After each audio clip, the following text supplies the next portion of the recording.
Hey y'all, so here we are back with another video of me just using my camera audio because who knows what happened to my mic.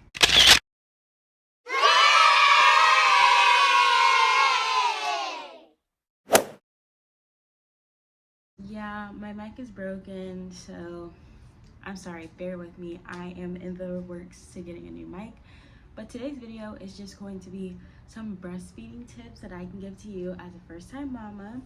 But I have been exclusively breastfeeding for about a little over 6 months now. Technically I've been breastfeeding my baby since birth, but I was doing what is the word called?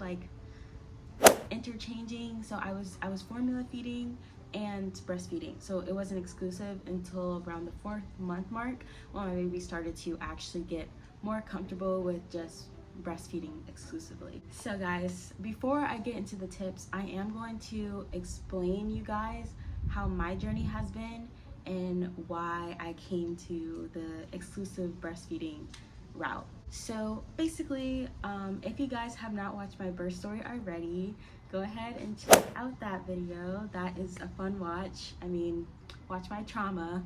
In that video, I explained to you guys how I had my daughter early. She was born at 36 weeks and 4 days, so she did come 3.5 weeks early. And with that, my milk supply hadn't fully come in at that point. So if you guys don't know, when you are expecting for your milk to come in, it usually happens during pregnancy, but before your milk supply comes in, there's this substance that's called colostrum that comes in first. So I hadn't even experienced my colostrum coming in at that point because I was still early. So when I was in the hospital, the nurses were trying to get me to breastfeed, and she was latching on perfectly. From, I think, within an hour of her being born, I was basically encouraged to feed her. But during that time, she was latching amazingly, but there wasn't any milk coming out because, once again, this was earlier than expected for me, so my body hadn't, registered the fact that I had a baby. During this time, I would practice the latching method just so we can both get acquainted with that. However, I mostly relied on the formula bottles that they had in the hospital. So these formula was like instant formula, Infamil. I'm gonna put up a picture on the screen so you guys can know the brand, because I think this is what the hospital recommends when they're first born. So basically, because she wasn't able to get milk from me, we would formula feed. But as we were formula feeding, I was still in the process of latching because I did have the goal of wanting to exclusively breastfeed. So when we left the hospital, it was about 2 days after, that's when my colostrum started to finally come in, but it still wasn't enough for my baby to get her full feedings. Even when she was a newborn and they don't even take that much, it still wasn't that much. So what made me the most comfortable was to give her formula and to breastfeed interchangeably. So that's what we did. And to help my supply, and this is tip number 1, to help my supply come in a little bit, I did rely on pumping, and I use the blue Spectra pump. I'm gonna put that on the screen. I used that pump, and that's what I did to increase my supply, so my body could get used to the sucking motion, and a stronger suction than what my baby was doing as a 2-day-old. Okay guys, I'm back. My baby's up and you can see that we're matching. But anyways, I forgot to add something here, and that's the fact that you can actually get a breast pump for free from your insurance company, depending on what insurance you have. I remember I tried doing it for me, and I was able to get a smaller breast pump with my insurance because at the time I had Medicaid, and so the Medicaid that I did have, they didn't provide a really good one. But depending on which insurance you have, you might be able to qualify for the Spectra or for a better pump, honestly. So normally your insurance, basically, it depends on the amount of money that they allocate to you. So yeah, just go ahead and check that out. You're probably gonna have to get on the phone with them, or just try ordering in on like a normal website and then putting in your insurance card, and that could work. So say bye bye. I did that, and at first, like, what pumping did for me is it helped me to visually see how much milk was coming out. So me visually seeing that was like, okay, yeah, that's pretty low. So I could work on ways to increase my supply. And the more I pumped, and I mean, I was pumping like on a schedule, the more I pumped, the more I saw my supply go up. That's whenever I started to realize, okay, I think I can just nurse her naturally more often. So I did, but she was still formula fed because it was actually just easier for people to feed her from the bottle. So I wasn't always the one to have to feed her, especially when she was first born in the nighttime. Guys, like, those first couple of days spending with a newborn, weeks with a newborn, is a lot because you get no sleep. It's like 2 hours. Every single 2 hours in the middle of the night, they will be waking up. So me and my boyfriend did take turns, and to help us, he would have one of the instant formula bottles and feed her with those, and that would help us. And by the way, she wasn't even drinking the whole thing. She was drinking like just a couple little milliliters of that. That was when she was still a tiny little baby. And then as she got older, how much milk she would intake would increase slowly. Fast forward to about 4 months of age, and then she finally was exclusively breastfed. Slowly but surely, we worked out the formula out of our schedule, and then when we tried to give her a bottle in the future, even if there was breast milk in the bottle, she was not taking bottles. So it was kind of obvious at that point that she was just going to be exclusively breastfed. So now let's get into the rest of the tips. If you guys have kind of delved down the rabbit hole of these breastfeeding tip videos, then something that you've probably seen already is to stay hydrated. And this is no joke, okay guys? I'm someone who is really bad at staying hydrated, and once I started breastfeeding, especially exclusively breastfeeding, I realized how much it is important that your body stays hydrated while you're doing this, because you can't, like, your supply is not going to be enough if you are not keeping yourself hydrated and nourished. That's as well as eating really good as well. Things that I did to stay hydrated, because I'm someone who cannot drink water unless it's out of a cute little fancy water bottle with ice. I know, I'm a little bougie in that sense. But something that helped me is body armor, Gatorade. Those things really help. And if at the beginning, not too much anymore, but at the beginning, instead of just having my water bottle, I would replace it with coconut water. I really love coconut water. I always have, and that's really hydrating. So those drinks really helped me to replenish my supply and stay hydrated. And I can tell you, as the mama who is 10 months in on this exclusively breastfeeding journey, you are going to be thirsty. Literally every single day I ask my boyfriend, like, hey, like, can we go to the store and get some drinks? Like, do we have any more drinks in the house? Because I'm thirsty. Like, it's no joke. One thing I will say is, like, during pregnancy, I feel like I didn't really have any cravings, but then postpartum I started to have these cravings, and I kind of attest that to breastfeeding because it makes you really hungry and really thirsty. For me specifically, it makes me more so thirsty than hungry. And then tip number 3 has to do with eating, and to increase your supply, oats. Oats is something that really I have noticed has made a difference in my supply at the beginning when I was having a harder time with getting my supply to increase.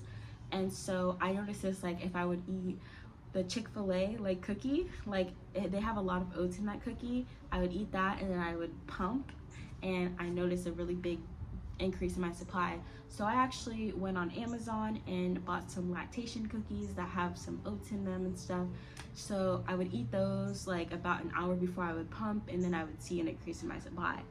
However, disclaimer, if you pump for quite a long time, you will see a big dip, or you would see a big inflation, but after a while, that kind of goes away. Like, your supply kind of just either dwindles or will go back to normal. So I will say be careful with anything that you see, like things that increase your supply that you're supposed to buy online. Those are 9 times out of 10 probably a money grab. Unfortunately, they like to get us new mommies like crazy by advertising all these different methods that are going to help you with all these different things, X, Y, and Z, but 9 times out of 10 they're not really that helpful. And this to me was one of the things that I didn't find that helpful. Like, it helped at first, and then after a while it wasn't working anymore. So I kind of just had to rely on keeping myself hydrated and just eating a nice balanced meal in general. Tip number 3 is to try multiple positions. Not like that, but when you are breastfeeding your baby, there are so many different ways that you can hold them that is most suitable to both of you guys.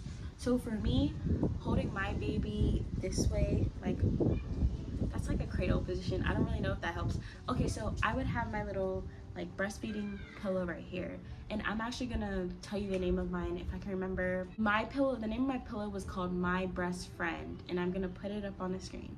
And so I would get this pillow and clip it across like this, and this would help me to not like slump over like this when I was breastfeeding, but like just pop the baby on top and then feed directly across like this. So they lay across the pillow, and then you would have them just on one side like this.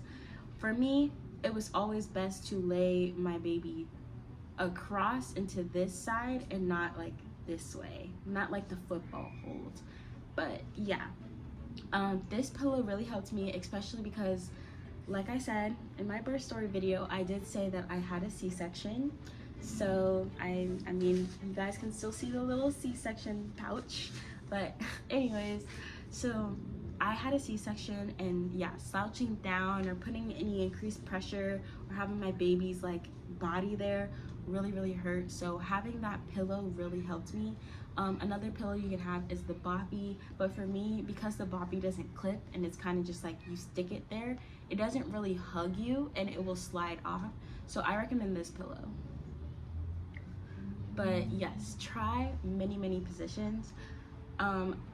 That was the one that worked the best for me when my baby was a newborn. However, as my baby got older, I was able to try more positions with her, to the point where now it doesn't matter how I'm sitting, how I'm laying down, she can find her way to my nipple and she will be eating. Like, there's no specific position I need to be in now. Like, if I was sitting right here and she was out here, she could just plop herself right here, just sitting down, and she'll be fine. But obviously that comes with a lot of practice and a lot of time. But find the position that works best for you and makes you the most comfortable.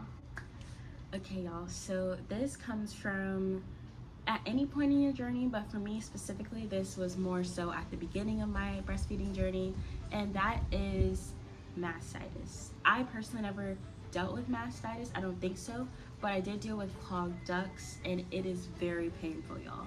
Very painful. So a symptom of mastitis is clogged ducts, but mastitis is a little bit further, where you'll get a fever, you'll literally feel sick and like you have the flu, and this is all from your baby not properly removing all the milk that they should in a feed. So say you feed your baby, but they only latch for like 10 minutes and they didn't, feed through properly.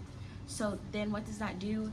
It keeps building up and building up and building up until your boobs are really like rock hard, and that can actually make you sick. So I dealt with the clogged ducts, but not the sickness part, and it really sucks. Like, you try massaging it, but that doesn't really work. I've heard that using a warm compress really helps, but for me personally, that did not help. I had to basically pump it out. Like, I would have to hand express the milk out anytime my baby didn't fully thoroughly feed all the way through, because I did not want a clogged duct to happen. So when that happened, I would still take that milk and store it in the fridge for later, but I would have to hand express. And then one thing I will say about the clogged ducts is that there are so many different methods that people will tell you that works, but just find the one that works the best for you, because not all of them worked for me. So like I said, hand expressing is what worked for me to get them unclogged, but that really sucks. So, but in order to just avoid that at all costs, make sure your baby finishes their feed. If they stop, try to encourage them to keep continuing. And always make sure to feed your baby on both sides. Once you're done with this side, try to get them to the next side. Or if they don't come off of this side, just switch them over anyways, because it's good to get both of them out. I made the mistake at the beginning to always feed her on this side, and then I was like neglecting this side, so much so to the point where one of my boobs was clearly bigger than the other, and I was like, ooh, that's probably not good. So I had to remember to feed her on both sides. Alright guys, so my very last tip for you guys is do whatever works best for you, right? Everyone says breastfed is best, but to me, I think fed is best. Like, genuinely, as long as your baby is getting the nutrients that they need. Yes, people are going to say that breastfeeding provides the best nutrients, but don't let people kick you down on that, right? At the beginning of my journey, I had to formula feed and breastfeed just so my baby was getting the nutrients that she needed, and not being underfed and not just being, you know, I could see that my supply hadn't fully come in yet, and I wasn't going to just kind of ignore that and let my baby starve. So I made it a mission to get my baby fed no matter what that meant. So if that meant that I had to formula feed and supplement feed, then that's what I was gonna do. And yes, there was plenty of rah-rah, there was plenty of like noises outside telling me, don't formula feed your baby, like you're gonna be gassy, they're gonna be this. Well, I need to feed my baby. I'm sorry, but my baby needs to eat. So if I'm not able to fully provide her that, then that's what I'm gonna do. And look what happened. Eventually I stuck with that. I still tried to get her to latch and breastfeed, and eventually she was exclusively breastfed. And here we are, almost going about a year strong. So I mean, whatever works for you, and don't let outside voices tell you otherwise. Feed your baby, and that's all I gotta say. It doesn't matter how you feed your baby, just feed your baby. Yeah, anyways, that's it for today's video. Like I said, if you guys have not watched my birth story video, go ahead and check that out for me. I'm going to have a vlog style video before this video comes out, so I guess I'll just see you guys in the next video. Bye. And don't forget to subscribe. Now when they see us in the streets, all they wanna do is take pics, and I'm like, okay. And when they hear us on the beat, all they wanna do is make hits, and I'm like, okay. Now when they see us in the streets,